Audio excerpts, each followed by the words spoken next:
Hello students, welcome to the CA express. आज का जो वीडियो है वो है जो सीए इंटरमीडिएट की फाइनेंशियल मैनेजमेंट की बैच अनाउंस हुई है उसके बारे में। थोड़ा उस बैच के बारे में मैं बोलना चाहता हूँ। अनाउंस क्या ऑलरेडी अभी स्टार्ट हो चुकी है। एक लेक्चर ऑलरेडी हो चुका है, लाइव सेशन शुरू हो चुके हैं, तो आप अभी भी इनरोल कर सकते हो। और रिकॉर्डेड लेक्चर्स तो वैसे भी मिलने वाले हैं। आप लाइव नहीं देखना चाहते, रिकॉर्डेड लेक्चर लेना चाहते हो तो वो भी चलेगा। मेरा सजेशन है कि लाइव लेक्चर्स करो।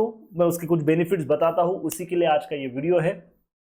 एक दो लेक्चर्स जो हुए हैं वो आपको अगेन यूट्यूब पे तो अब डेमो लेक्चर्स आने ही वाले हैं, तो उसमें भी देख सकते हो, और जो ऐप है वो ऐप पे भी आपको मिल जाएंगे। तो थोड़ा सा मैं अभी ये बैच के बारे में बताना चाहूँगा। एक अपनी 28 जनवरी से फाइनेंशियल मैनेजमेंट इंटरमीडिएट की एक बैच शुरू हुई है। उस बैच को अराउंड हमने डिसाइड किया है कि ये 50 डेज तक चलेगी। डेली 2 and 2.5 आवर्स के लेक्चर रहेंगे, तो 2-2.5 घंटे की डेली का लेक्चर है और 50 दिन तक बैच चलेगी। अराउंड मिड ऑफ द मार्च के 20 तारीख तक ये बैच कंक्लूड हो जाएगी। अब इस बैच में क्या क्या चीजें हैं, क्या मेरे तरफ से मैं प्रोवाइड करने वाला हूँ, क्या फीस है वगैरह, वो तो मैंने वैसे बताया है, बट अगेन थोड़ा उसके बारे में डिस्कस करते हैं। सबसे पहले तो मैं इस बैच में जो प्रोवाइड करूंगा, again each and every points, each and every topic of CA inter financial statement वो तो cover, sorry CA inter financial management, ये तो कवर होगा ही होगा। उसके साथ साथ आपको नोट्स दिए जाएंगे। पहले मैं थोड़ा सा नोट्स के बारे में बता दूं। नोट्स कैसे बने हैं, किस प्रकार से नोट्स है, क्या आपको मिलने वाला है, कौन से बुक्स आपको मिलने वाले, थोड़ा सा उसको दिखा देता हूं, आप थोड़ा चेक कर लेना। सबसे पहले तो देखो, बेहतरीन नोट्स, मतलब मेरे तरफ से तो मैंने पूरे एफर्ट्स लगाए हैं ये नोट्स बनाने में, पूरी शिद्दत से नोट्स बनाए हैं। तो आप थोड़ा सा आप भी चेक कर सकते हो, देख सकते हो, आपको देख के ही समझ में आएगा। और ये मैं बोल सकता हूँ कि बहुत एफर्ट्स लेके, टाइम लेके, सोच समझ के नोट्स बनाए हैं। थोड़ा कलरफुल रखने की कोशिश की है, इंटरेस्टिंग रखने की कोशिश की है, साइमल्टेनियसली वो आपको समझ में आए, आपका इंटरेस्ट बना के रखे, इस बात का भी थोड़ा ध्यान रखा है। तो थोड़े बहुत ये नोट्स के मैं हाईलाइटेड पॉइंट्स बता देता हूँ। फर्स्ट तो एक कंसेप्ट बुक रहेगी, एक क्वेश्चनर रहेगा, एक कंसेप्ट बुक और एक क्वेश्चनर, एक क्वेश्चन बुक अलग से आएगा। तो जो कंसेप्ट बुक है, कंसेप्ट बुक में मैंने कोशिश की है कि थोड़ा कलर कोडिंग यूज करें। जैसे कि अब ये इंडेक्स है, ये दो पार्ट में मिलेगा आपको कंसेप्ट बुक, फर्स्ट पार्ट में और सेकंड पार्ट में। तो फर्स्ट पार्ट का ये इंडेक्स है जिसमें 4 टॉपिक कवर हुए, टोटल आपके 9 टॉपिक्स है एफएम के। तो उसमें से 4 टॉपिक जो न्यूमेरिकल प्रैक्टिकल टॉपिक जिसको बोलेंगे वो इसमें आए हैं, और बाकी 5 टॉपिक पार्ट 2 में आएंगे। तो इसको हर एक टॉपिक को, हर एक चैप्टर को कलर दिया है उस कलर कोड के हिसाब से। जैसे कि अब ये कॉस्ट ऑफ कैपिटल थोड़ा ब्लू दिखाई दे रहा है, तो कॉस्ट ऑफ कैपिटल के जो भी टेबल्स बनेंगे, उसमें जो भी ज्यादातर हाईलाइटेड चीजें होंगी वो ब्लू में होगी, ये आप देख सकते हो। तो अब थोड़ा मैं नोट्स के बारे में बता दूं कि ये कंसेप्ट नोट से थोड़ा क्रक्स बनाया है।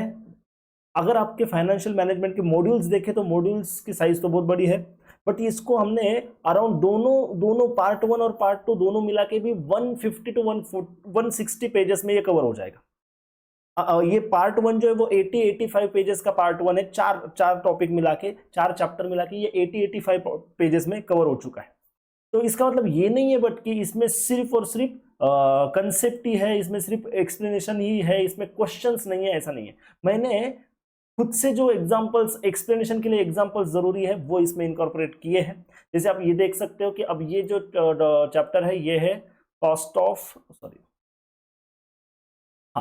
कैपिटल। तो ये कॉस्ट ऑफ कैपिटल में यहां देख सकते हो 23-24 एग्जांपल्स है। मतलब इस चैप्टर में, ये चैप्टर एंड होते होते इसमें 24 एग्जांपल्स बने हैं जो कि एक्सप्लेनेशन के लिए न्यूमेरिकल क्वेश्चंस है। इसके अलावा तो आपको ये तो मिलेगा ही, क्वेश्चन ईयर तो मिलेगी। क्वेश्चन ईयर में बाकी पास्ट एग्जाम के वगैरह उसके बारे में बाद में थोड़ा सा डिस्कस करते हैं। क्वेश्चन ईयर भी मैं आपको बताता हूँ। अब पहले तो ये देख लो, इसमें और एक कोशिश क्या की है कि इसमें ऐसे एग्जांपल्स तो बनाई है समझाने के लिए, साथ में ही जहां पे भी ग्राफिकल प्रेजेंटेशन है, जहां पे कुछ एक्सप्लेनेशन का पार्ट आ जाता है, तो उसको और थोड़ा इंटरेस्टिंग करने के, पढ़ के ही आपको समझ में आ जाए, ऐसा कुछ किया है। दूसरी बात कि बहुत मतलब ज़्यादातर टाइम स्टूडेंट्स के साथ क्या होता है कि वो लेक्चर्स तो कर लेते हैं, लेक्चर्स करने के बाद होता ऐसा है कि कुछ गैप अगर जाए, 1-2 महीने का भी गैप अगर जाता है, 2-3 महीनों का, तो फिर वो लेक्चर्स याद नहीं रहते। तो ऐसा बहुत सारे बच्चों के साथ हुआ होगा जिनका एफएम ऑलरेडी हो चुका है, लेक्चर्स या बैचेस उन्होंने कर लिए हैं पहले ही, बट अभी उतना कॉन्फिडेंस नहीं आ रहा है, उतनी कंसेप्चुअल क्लैरिटी नहीं है, या जो पढ़ा था वो भूल गए, अब थोड़ा सा कॉन्फिडेंस लूज हो चुका है, तो उनके लिए तो ये बहुत परफेक्ट बैच है। भले ही आपका May 25 का अटेम्प्ट हो, भले आपकी एग्जाम May 25 में है, मार्च में आपका ये सिलेबस भले खत्म होने वाला हो, बट आप अगर ये एफएम की जिम्मेदारी मुझे सौंपते हो तो मैं आपको गारंटी के साथ बताता हूँ, श्योरिटी के साथ बताता हूँ कि आप इस एग्जाम के लिए बहुत ही कॉन्फिडेंस से प्रिपेयर हो गए और ये एग्जाम आपकी बहुत अच्छे से जाएगी। इस लेवल का हम इस बैच में कवर भी करेंगे, और एग्जाम के थोड़ा ठीक है 1.5 महीने पहले खत्म होगी ये बैच, फिर भी उसमें जो है आपकी रिवीजन का भी एक स्कोप रहेगा आपके पास, आप रिवीजन भी कर पाओगे, और प्रिपरेशन ही हमारी क्लास में ही प्रिपरेशन हम इतना अच्छे से करवा के मतलब हो जाएगी। अगर आप भी जो भी चीज़ें बताऊंगा उसको फॉलो करोगे तो फिर हमारी एक बैच में ही बहुत अच्छे से प्रिपरेशन हो जाएगी। उसके बाद भी आपके पास 2 रिवीजन करने का तो टाइम आपके पास रहेगा, आप 2 रिवीजन तो एफएम की कर ही पाओगे, ठीक है। तो उनके लिए भी ये बहुत अच्छा मौका है, ऐसा समझो कि जिनके ऑलरेडी कहीं तो क्लासेस हो चुके हैं बट अभी इतना कॉन्फिडेंस नहीं आ रहा है, और अगर आपको थोड़ा ब्रशअप करना है तो आप बिल्कुल ये लेक्चर्स ले सकते हैं। ऑफ कोर्स उसके लिए मतलब आप बोलोगे सर फिर फीस है वो है, तो फीस पे भी बात आएंगे, मतलब उस पर भी बात करेंगे। चलो, तो ये क्या है, ये ग्राफिकल प्रेजेंटेशन के बारे में मैं बात कर रहा था कि आपको जो है वो इंटरेस्टिंग वे से थोड़ा सा समझ में आए, खुद से पढ़ने के बाद भी आपको आए, इस तरीके से बताया है। और जहां मेनली तो जहां जरूरत पड़े ना वहां पे मैंने हिंदी में भी लिखा है। मतलब ये जो बुक है, ये बुक जैसे कि टीचर और स्टूडेंट बात करते हैं या जब टीचर समझाते हैं उस तरीके से मैंने यहाँ पे लिखा है। अगर समझो थोड़ा सा एग्जाम्पल दूं तो देखो यहाँ पे अब एक पैराग्राफ है, what is the trade off theory does, trade off theory क्या करता है। अब ठीक है आपको याद है नहीं है फिर भी, अब यहाँ पे कुछ चीजें जैसे एक्सप्लेनेशन टीचर जब बताते हैं तब वो अपने लैंग्वेज में अपने हिसाब से बताते हैं, तो वैसे ही मैंने इंग्लिश में तो ऑफ कोर्स है ही, जो बुक की लैंग्वेज है वो तो है ही, बट जैसे ट्रेड ऑफ थ्योरी क्या बोलना, ट्रेड ऑफ थ्योरी का बोलना है कि आपने ऐसा डेब्ट इक्विटी मिक्स लेना चाहिए जो केओ सबसे कम और वैल्यू ऑफ कंपनी सबसे ज्यादा हो, जहां पे केओ सबसे कम आए और वैल्यू ऑफ कंपनी सबसे ज्यादा आए। तो ऐसे देखो जहां पे भी एक्सप्लेनेशन की जरूरत है जो अपने आसान लैंग्वेज में आपको समझ में आ जाए, इसके लिए हिंदी भी इनकॉर्पोरेट किया है, हिंदी से भी आपको वो समझ में आ सकता है। जैसे अब एक और अगर लाइन में पढ़ू, सर पर ये दोनों कॉस्ट कहाँ एनुअली होने वाली है, और ये कॉस्ट इनकर्ड होगी भी कि नहीं वो भी पक्का नहीं है। तो थोड़े बहुत जैसे डाउट्स बच्चों के मन में आते हैं वैसे लैंग्वेज में यहाँ पे मैंने इसको लिखा है। तो नोट्स एक टाइम लेके बनाया है, बहुत अच्छे से बनाया है, इसका डेफिनेटली आपको फायदा होगा, आप खुद से भी आप थोड़ा देख सकते हैं। तो ये तो हुई आपकी कंसेप्ट बुक।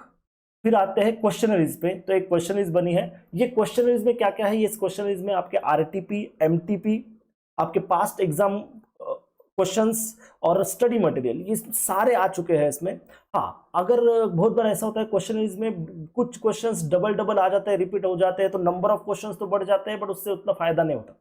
तो यहाँ पे जो नंबर ऑफ क्वेश्चंस मतलब डबल डबल क्वेश्चंस जो आते हैं, कभी वो 2021 के एग्जाम में भी आ गया, 2023 के एग्जाम में भी आ गया, आरटीपी में भी आ गया, और वो फिर क्वेश्चन अभी इसमें रिपीट हो रहा है।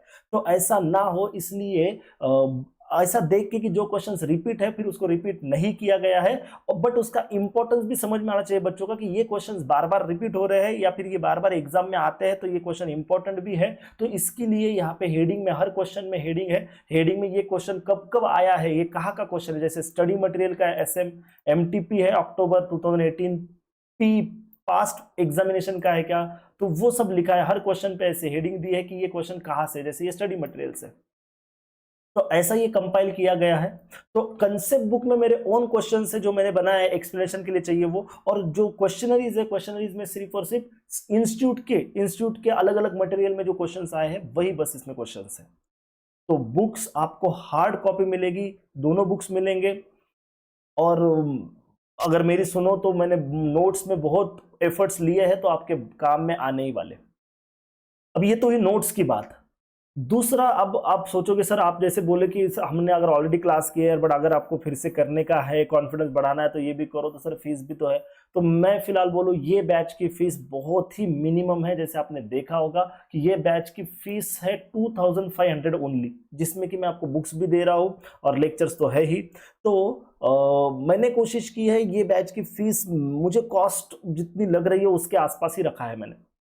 रीजन ये है कि जैसे मैंने कहा कि कुछ लोग डबल भी क्लासेस कर सकते हैं, तो उनके बजट के हिसाब से भी, और 2500 रियली ये कोई भी ज्यादा अमाउंट नहीं है। तीसरी बात, कुछ स्टूडेंट्स ने ही जिनसे मेरी बात हुई है, जिनके एडमिशन्स हुए हैं या जिनके इंक्वायरीज वगैरह जिनसे मेरी बात हुई है, वो बोल रहे थे सर थोड़ा सा फीस ना ऐसा लगता है कम है। तो कुछ लोग इस वजह से उसको इग्नोर करते हैं कि नहीं नहीं, क्या होता है बहुत बार बहुत से एड्स देखी जाती है बहुत जगह पे, ऐसा टीचर्स या कुछ आ जाती है एड्स की बहुत ही कम फीस में फिर पढ़ाते हैं, तो बट क्वालिटी नहीं रहती। तो मैं आपको एश्योर करना चाहता हूँ कि ये फीस जो है वो फीस एक्चुअल में वो कोर्स के लेवल की है नहीं, मैं मानता हूँ थोड़ा बहुत कम है, बट ये इसमें क्वालिटी कॉम्प्रोमाइज नहीं है, क्वालिटी बिल्कुल भी कॉम्प्रोमाइज नहीं है। यहाँ पे जो आपको रेगुलर क्लासेस में जो ज़्यादा फीस पे करके आपको जो आउटपुट मिलता है या क्वालिटी मिलती है, वही या उससे भी थोड़ा इधर उधर हो सकती है, अच्छी क्वालिटी उससे भी बेहतर क्वालिटी आपको मिलेगी।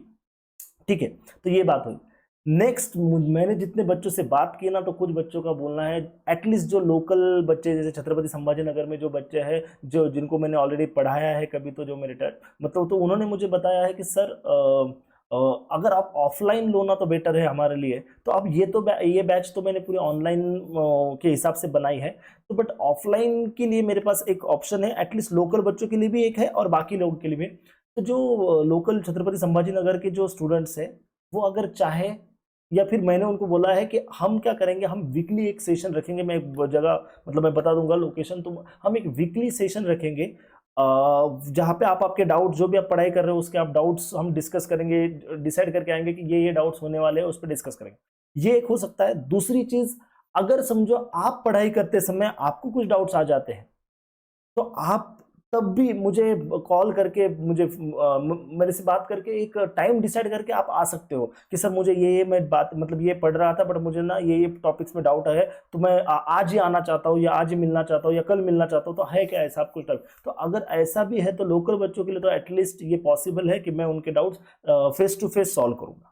अब रहा सवाल सर, जो लोकल बच्चे नहीं है, जो बाहर के स्टूडेंट्स हैं, जिनको भी लेक्चर्स करने की इच्छा है, तो उनके लिए उनको भी ऑफलाइन वाला मतलब कंफर्टनेस आना चाहिए, उनको समझ में आनी चाहिए। जितनी फेस टू फेस चीजें कभी कभी समझ में आती है, तो वो वाला अगर फील चाहिए, तो मैंने जानबूझकर, भले ही हम ऑनलाइन लाइव लेक्चर्स ले रहे हैं, ऐप थ्रू ले रहे हैं, अपना सॉफ्टवेयर है उसके थ्रू ले रहे हैं, बट मैंने उसमें जूम इनकॉर्पोरेट करने के लिए कहा, और हम जूम से लाइव सेशन ले रहे हैं। तो जूम से लाइव सेशन लेने का फायदा यह है कि आप इंटरेक्ट कर सकते हो, आप बात भी कर सकते हो, सिर्फ चैट करने की जरूरत नहीं है। आप खुद से तुरंत जैसे डाउट आते हैं तो आप आपका माइक ऑन करके आप बात भी कर सकते हो, जिससे कि आपके वही के वही डाउट क्लियर हो जाएंगे और ये बिल्कुल ऑफलाइन वाला आपको फील देगा।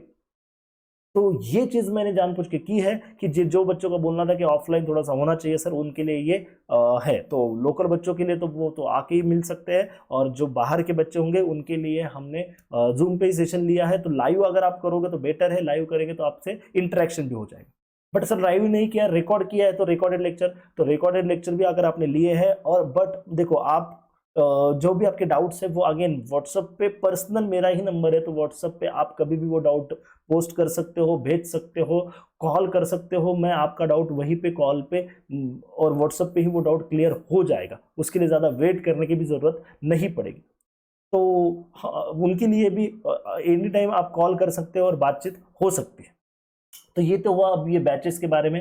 फीस के बारे में मैंने बोल दिया है कि फीस ज़्यादा ज़्यादा जानबूझ के नहीं रखी है, कॉस्ट कवर कर सके इतनी ही फीस जानबूझ के इस बार रखी है इस बैच की। ठीक है, तो मेरा कहना है कि जितने भी ज़्यादा मतलब ज़्यादा से ज़्यादा लोगों को, जितने भी बच्चे जो सीए इंटर में है, जिनको फाइनेंशियल मैनेजमेंट की क्लास लगाने हैं, बट अगर समझो एक और बात हो सकती है, जिन्होंने मेरे से कभी पढ़ा नहीं है या जो मुझे नहीं जानते हैं, तो उनको एक थोड़ा सा डाउट हो सकता है कि सर फिर आपके लेक्चर ले या ना ले। तो मैं बता दूं कि अभी यूट्यूब पे जो है तो डेमो लेक्चर्स भी आ रहे हैं यूट्यूब पे, कुछ जैसे कि कुछ रेशो एनालिसिस जो चैप्टर अभी चल रहा है, तो उसके ही लेक्चर्स में डालने वाला हूँ। उसके अलावा भी कुछ और टॉपिक के लेक्चर्स यूट्यूब पे आएंगे, अलग अलग अपडेट्स के लिए भी लेक्चर्स आएंगे, तो आप यूट्यूब पे भी देखते रहना। तो वो एक बार लगा तो आप वैसे यूट्यूब पे लेक्चर्स देख लो, डेमो लेक्चर्स देख लो, उसके बाद डिसाइड करो। नेक्स्ट आपको चाहिए तो आप एडमिशन लेने से पहले, लेक्चर्स लेने से पहले मुझसे बात भी कर सकते हो, आप कॉल कर सकते हो, कुछ आपके डाउट्स है तो वो भी क्लियर कर सकते हो, उसके बाद आप लेक्चर्स ले सकते हो। बट अगर आप मतलब इच्छा है आपकी और फाइनेंशियल मैनेजमेंट आपको करना ही है और कॉन्फिडेंस नहीं आ रहा है उसमें, तो मैं तो बोलूँगा ज़रूर आप ये लेक्चर्स लो। और बाकी लोग जो सीनियर लोग हैं वो भी अगर ये वीडियो देख रहे हैं तो आप उन लोगों को ज़रूर शेयर करना कि जिनको जो सी इंटरमीडिएट में है, जिनको फाइनेंशियल मैनेजमेंट की ज़रूरत है। ठीक है, thanks for watching this video. और जितना हो सके उतना शेयर करो, लाइक करो, एंड ऑफ कोर्स अब ये यूट्यूब चैनल है मेरा, उसको सब्सक्राइब भी करो।